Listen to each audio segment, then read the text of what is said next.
In the last video, we talked about playing defensively by making sure you're very aware and intentional with what you pass in the Charleston and paying attention to what other people are passing you as well, because every pass tells a story. Now let's talk about who to focus that attention on as you're developing your defensive strategy techniques. Welcome to my American Mahjong defensive strategy series. This is tip number 2. A lot of players are told to watch the person to their right. I'm pointing to my right over here.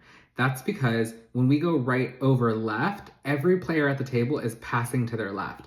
This person to my right is passing over to me. And if we proceed into the Charleston 2, they're doing that 2 times in a row. So oftentimes people will say, focus on that pass because they're so close together. It's 2 times in a row. It gives you a very quick snapshot and allows you to focus in on a very kind of narrow time frame on that, what that person is passing you, and to figure out where they're kind of going, right? If they make 2 passes and they're all odds, I know that they're not going for odds. But my recommendation is to actually focus on the person across from you. And that's because the person across from you gives you something much more valuable, that is repetition over a longer period of time.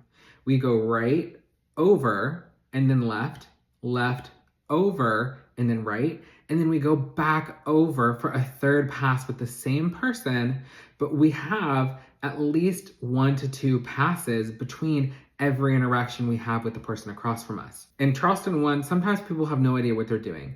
Oftentimes, I'm going to pivot between the Charleston 1 and the Charleston 2. So if somebody's trying to take a glimpse at what I'm doing in the Charleston 1, it might not be a good snapshot.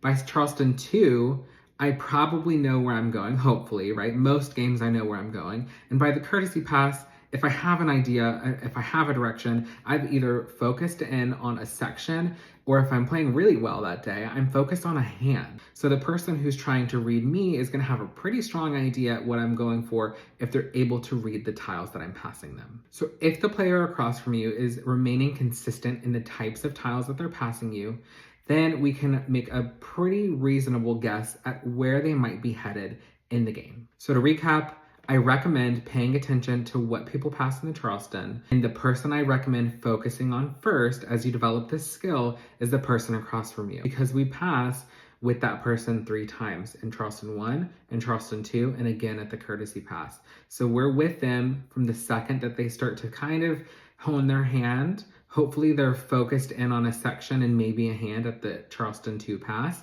And then definitely by the courtesy pass, we can reasonably assume that they've got a direction if their passes have remained consistent. In the next video, we're going to talk about what to do if somebody has stopped the Charleston.